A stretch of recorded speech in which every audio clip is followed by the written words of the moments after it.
Good morning, Bucknutters. It's Thursday, April 28th, 2016. I am Dan Rubin. It is draft day. That's right. 16 Buckeyes could learn their fate tonight, break some records along the way, and do some PR for the program, why don't you? Going to have a different show for you today. Instead of Steve Wiltfong, we are going to have Dane Brugler, the man when it comes to the draft, expert for CBS Sports. We had Dane on about a month ago to set up the stretch run. He's here now. We taped this yesterday evening. Make sure you stay for the whole thing. He's got a report on every single Buckeye coming up, where they could land, what the latest buzz is, strengths, weaknesses, all that great stuff. And there's simply no one better in the business than Dane. Think Bill Kurelic on recruiting, just a tad younger, and on the NFL Draft. And make sure you are hanging with us all day. We will be covering the draft, the lead-up, and then tonight, there's only one place you want to be, the Bucknuts Draft Hang, a premium draft hang. You got to get yourself a premium membership for this. There are great deals going on now. If you buy 1 month, you get 3 months free. You can get a yearly membership and also get a deal.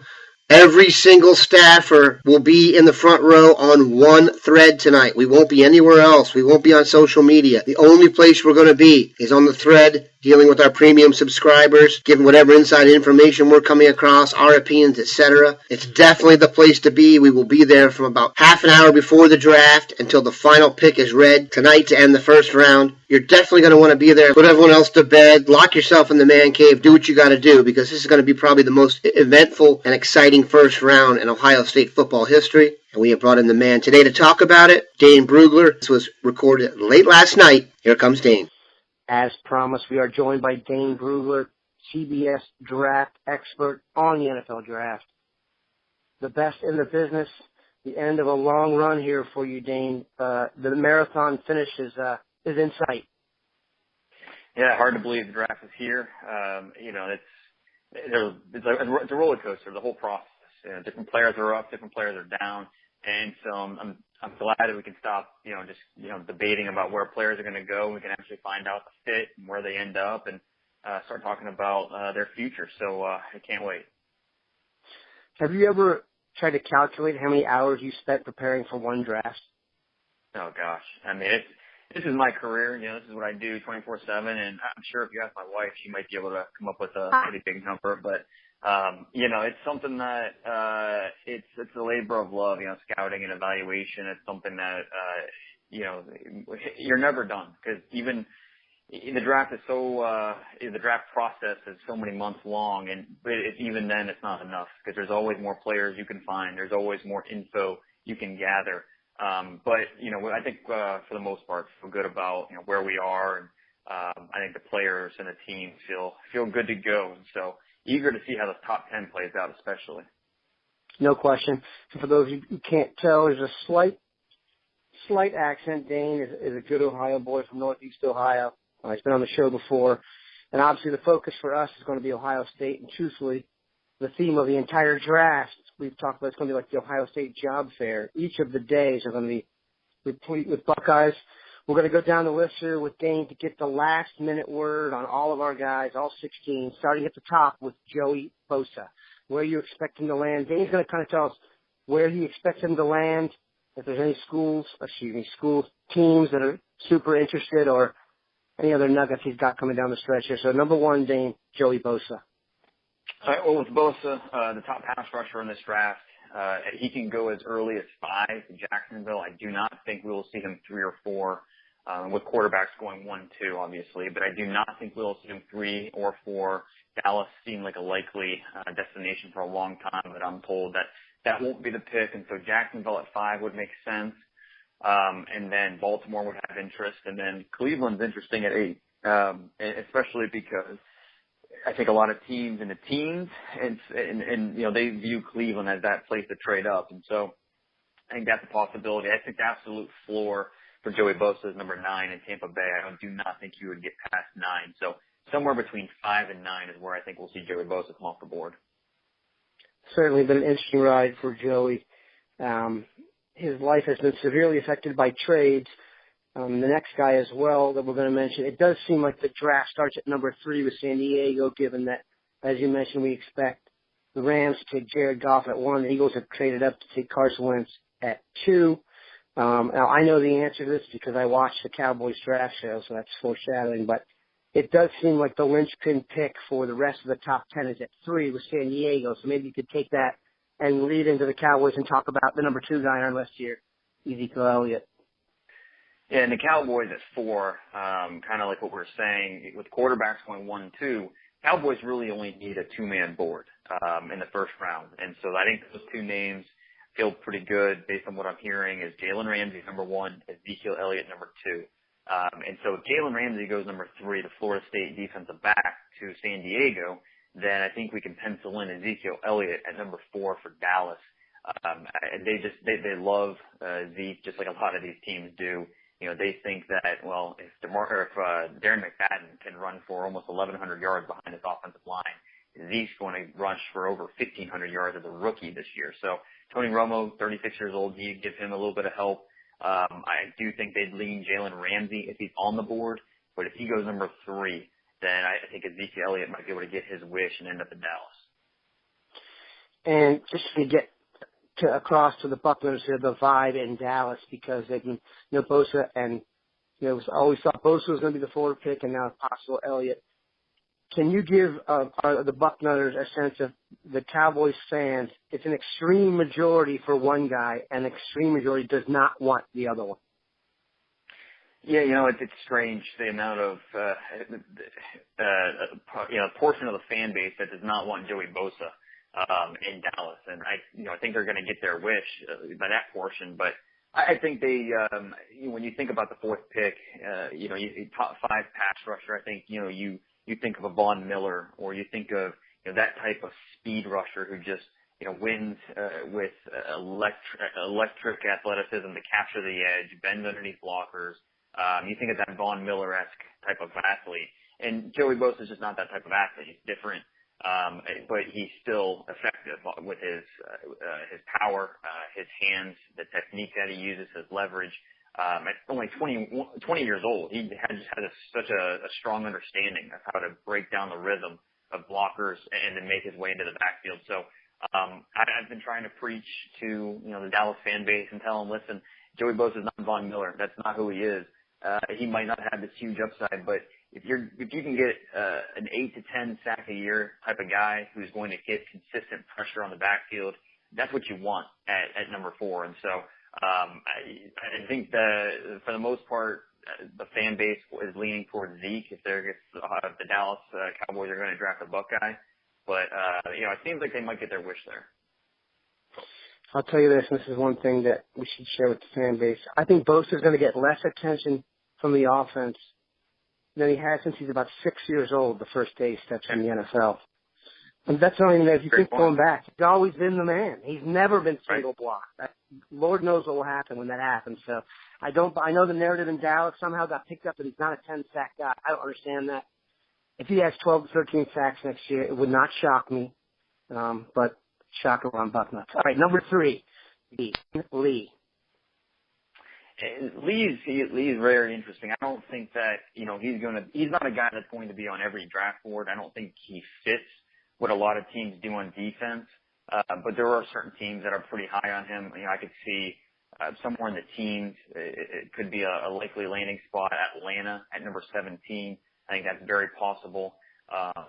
You look through the 20s, there are a few other options there. So I think he fits that new age linebacker, the run and hit, that walkout linebacker who, can cover the slot receiver. He can rush the passer. He can just do so many things. And when you factor in that he was a 195-pound quarterback 3 years ago, and just the strides that he's made at linebacker and on defense, just in recent, last 2 years basically, I think teams are encouraged by his upside and the fact that he'll continue to get better and grow. And so I think that's the appeal of Darren Lee, and just his 4.4 speed obviously doesn't hurt either. So we're going to see him. I think somewhere in the teens. I think Atlanta at 17 makes a lot of sense.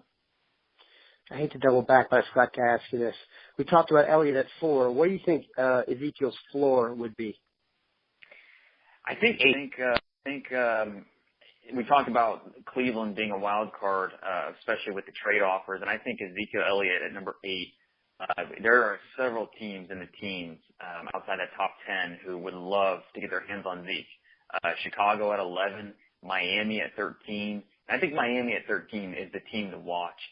They really covet Ezekiel Elliott in that backfield. They think he could be that missing piece of that offense, really take some pressure off Ryan Tannehill. They lost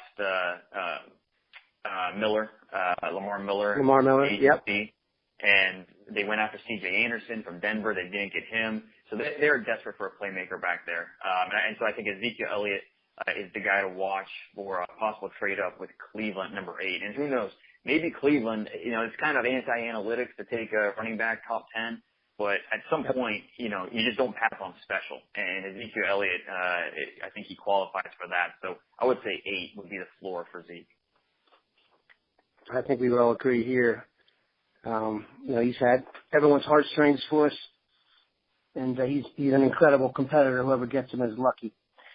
The next guy is up. Don't ask him to bake you a cake. Eli Apple. Yeah, he's another guy kind of like Lee who is just so young, and I think teams view that undisciplined, yes, but also tremendous upside. And for a player with those size dimensions, the height, weight, speed, the length that he has at the cornerback position, the technique that he already shows that for such a young player. Yes, does he grab a lot? Will he get called for holding? Yes, that's going to happen, and teams are going to have to kind of live and die with that. But when you think about the player that he could be a year from now, 2 years from now, that's why teams are really high in Eli Apple. And I think you look at the teams in the 20s that could use corner help, and they prefer those bigger guys. You look at Pittsburgh at 25. Seattle at 26.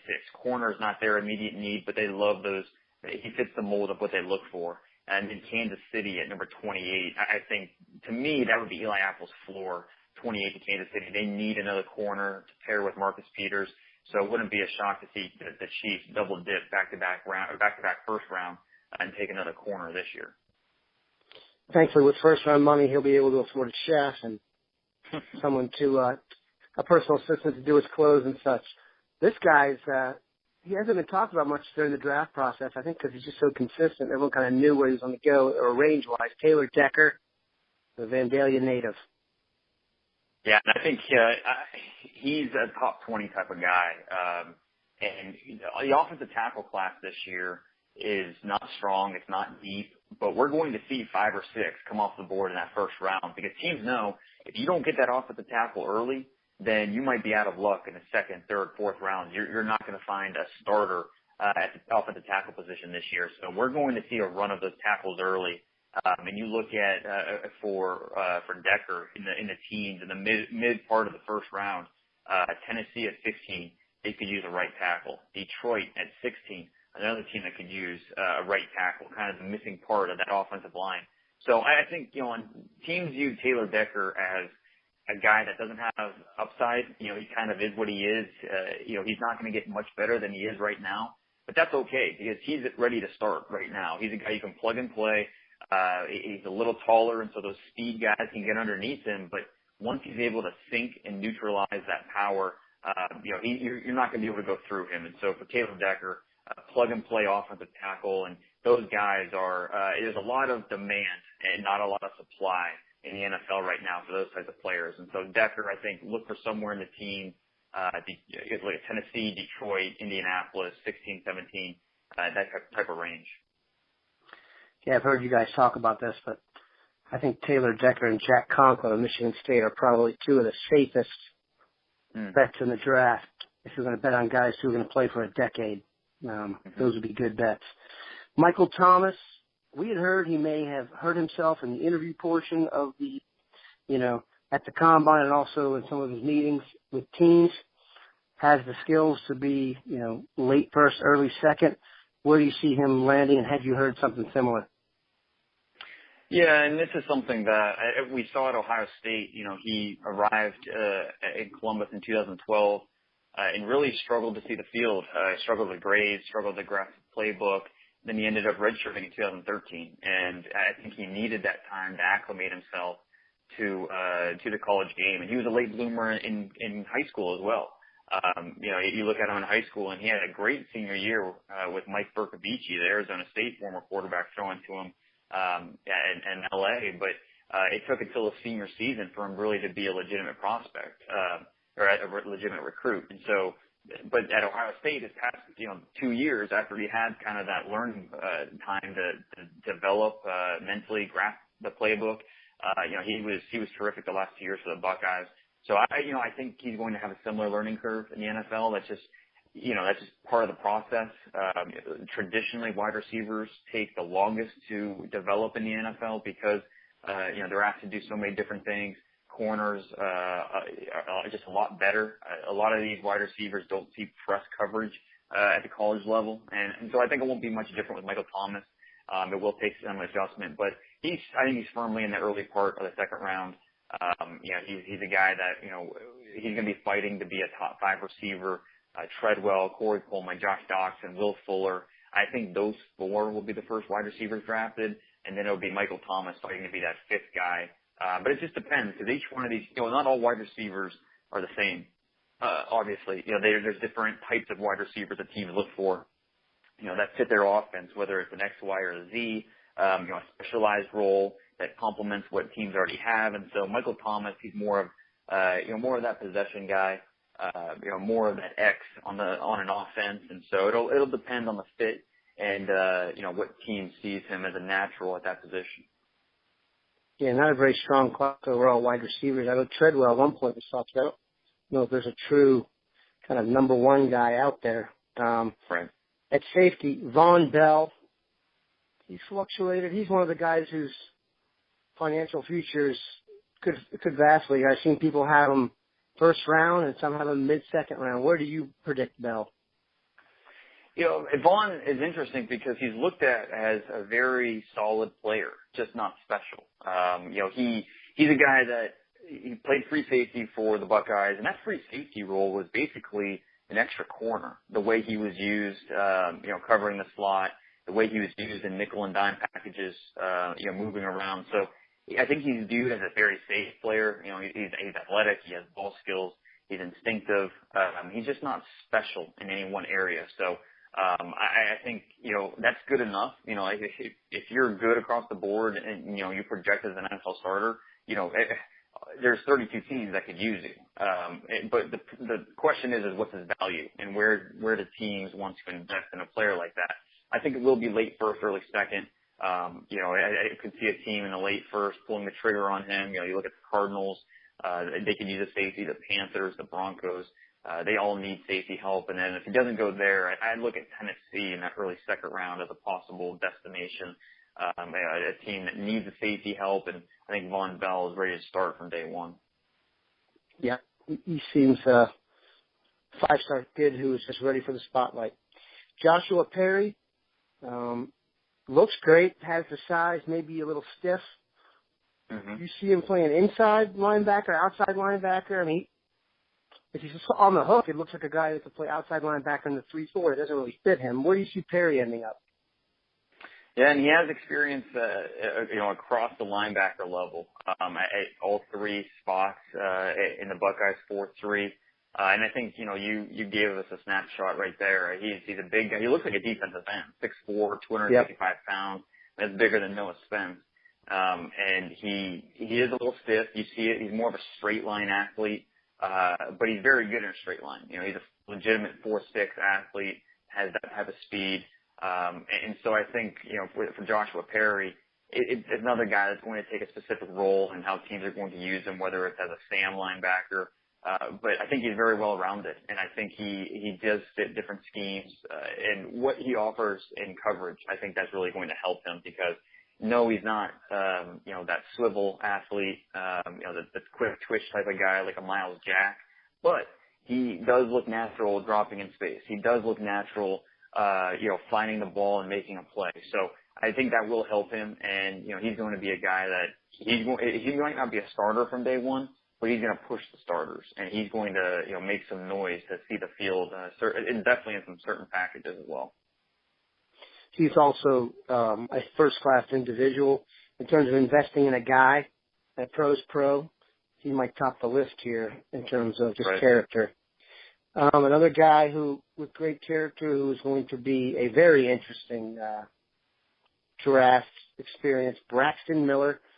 After the Senior Bowl, I think people were just absolutely wowed by seeing him run around. Those of us who've seen him, especially here in Dayton since he was a freshman in high school, know that with the ball in his hands, he's electric. The buzz has died down a little bit. Does he have a chance to get in the first round? Do you see him as a second rounder? Could he slip to the third round? What's your vibe on Braxton? He is very interesting because he could go anywhere between picks, say, 20 and then 75. I mean, it's a wide range on Braxton Miller because his first year, he's pretty much going to be a gadget player. He's not ready to push for a starting job. That's just not where he's at in his development. It was clear at the Senior Bowl, obviously, how good of an athlete he is, but also just how raw he is as a receiver with his routes. The biggest worry I have is, now Braxton's a very tough guy. There's no one doubting his competitive nature. But it's a different thing when you're asked to go over the middle as a wide receiver, when you know a safety's bearing down on you, still have to secure the catch. I just don't think Braxton's there yet. He has to settle in that type of role. And so I think you're hoping by year 2 in the NFL, Braxton's pushing for a starting job. But so where do you draft a player like that? What's his value? I think somewhere in the second round would make sense. I think somewhere in the top 55, top 60 picks, a team will see the value and want to take a chance on him there. I hope whoever picks him just has a plan for him, like you said, though, because I do have a little bit of fear injury-wise because he has had a chance to get proclivity for getting nicked up, but you got to get the ball in his hands, got to have a plan. If there's one thing Ohio State probably, or more than one thing, regretting about this past year, they didn't really figure out how to do that. Another guy who didn't get the ball in his hands too much, but is actually being lauded for his hands, Nick Vannett, tight end. Possible in the third round? Could you see him going to the Cowboys in the third round? I know you guys didn't project him there. You think that's a possibility? You can't rule it out with Vannett and the Cowboys. It's that year for them to draft a tight end like they seem to do every 3 or 4 years. Right. With Vannett, he's that all-around tight end. He's the top guy in that respect. Who can line up in line, that traditional wide tight end. The production doesn't jump off the screen, obviously, when you look at his stats at Ohio State. But when you look at the traits, and that's what NFL teams are drafting. They're not drafting production, they're drafting the traits. And Nick Vannett at 6'6", 257 pounds, 4'8" athlete, he's not going to, make guys miss and create his own yardage in his own space. He's not going to do that consistently, but he catches everything thrown his way, and he's a very physical player who can give you a lot of ability, both as a blocker and a receiver. So looking at the top tight ends this year, Hunter Henry, the top receiving tight end, good chance we see him off the board second round. And then Nick Vannett, good chance he's that next tight end off the board, probably somewhere third or fourth round. So borderline top 100, a team that's looking for that traditional Y inline tight end. Vannett could be the guy. Yeah, I could see Vannett being a guy that got, if injury or something thrust him into a starting job this year, he'd do fine. I don't think he'd be, a Pro Bowler or anything, but he's not the kind of guy I think you'd have in there, and you'd have to scheme away from him or anything like that. He's a tough guy, he's played in big games, and like you said, he's got the prototype size. Here's another guy who you want to have geared up for probably day 2. Cardale Jones. What's your vibe? I'm not a big fan of Cardale. Just me personally, you love the size, you love the arm strength. He has a power arm. He can move a little bit enough to, pick up his own yardage if it's there. But he's so young and he needs time to develop. And so I'm hopeful that he ends up, with a team like Arizona, where he can sit and learn behind Carson Palmer, with Bruce Arians who, will really help his development. And I think that pro coaching will help him. But hopefully he lands in the right spot, like I said, in Arizona, even like a Buffalo where, he won't be pressed into action from day one. He can sit and learn and develop at his own pace because he needs that. He's so raw mentally. He's the type of passer when you watch him on tape, he waits for receivers to come open and then he fires it as hard as he can before the defender can react. But that's not going to happen in the NFL. You have to be able to anticipate those passing windows, and really deliver with timing And that's not something you consistently see on Cardale Jones' tape. So can he learn that? Can he develop that? That's a great question, and that's what NFL teams are asking themselves. And so we'll see where he ends up. I think what I've said all along, even if Cardale Jones came out last year, he was always in that second to fourth round range. It really did not matter what he did at Ohio State. He didn't lose money by going back. He's a year older. That's very true, but he didn't lose any money by returning to school to Ohio State. He's still in that second to fourth round range, and it wouldn't shock me at all if the team in the second round feels strongly enough to take him at that point. One guy who's, in my opinion, the fact that we're mentioning now, he's plummeted. I understand he had some difficulties and did not get to play in the bowl game. Adolphus Washington. There was talk at one point in time. I mean, I don't know if it was that realistic, but the late first round was discussed. Mm-hmm. Now it seems like after Cardale Jones, for example, on CBS, I never thought I'd see that. What's the reason for that, and what's your vibe on him? Yeah, and obviously his off-field mistake, the solicitation, that was obviously did not help him. And I've heard from different teams that his interviews didn't go that great, and so obviously that hurts. And just the fact that this defensive tackle class is just loaded. I never thought Adolphus Washington would be outside my top 12 defensive tackles, but that's what this class is. It's just absolutely loaded with these interior defensive linemen. And because of that, he's going to slip a little bit. I know some teams that are going to go different positions in the first round because they know that, I don't have to get my defensive tackle here. I can wait till the second round and still get my guy. And even a guy like Adolphus Washington, he could be available in the third round. But he's still a talented player, 6'3.5", 300 pounds. I think his football instinct, his anticipation, they're still a work in progress, but he's such a naturally talented player. Will he ever kind of reach that ceiling? That's kind of the big question. Can you trust him off the field? I think you can, but teams aren't completely sure on that. So because of those reasons, I think we're going to see him in the third round. Some teams are going to get a good player, and Adolphus Washington's a perfect example of it doesn't really matter where you're drafted. It just once you get to a team, that's what matters. If you go in there and it's all about that second contract in 4 years. So Adolphus Washington definitely have a chance to make up for his mistakes and show everyone that passed on him in the draft that they made a mistake. Yeah.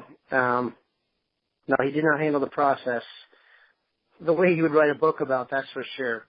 But he's a pro, great athlete, was a great high school basketball player. Mm-hmm. Got big hopes for the guy. Okay, another guy who, you cracked me up when I heard you say this, has the most boring tape of anybody, Tyvis Powell. Yeah, he does, and that's not a knock against him. It's just, he patrolled the secondary, and, when the play was in his area, he made the play. But, there wasn't a lot of action on his tape, and I'm sitting there watching his tape, and it's just game after game, and just waiting for something to happen, waiting for him to fall off the screen, and he just never did. And I don't think it was because he's a bad player by any means. It's just kind of circumstance and how how the defense was run and how the action was funneled to different parts of the defense, and so I think that's more of a reason for that than anything else. But no, and nonetheless, he's a very good player. And in this safety class, we don't have that elite safety. Consider Jalen Ramsey a safety, but we have some good depth in this class. I think Tyvis Powell is an example of that.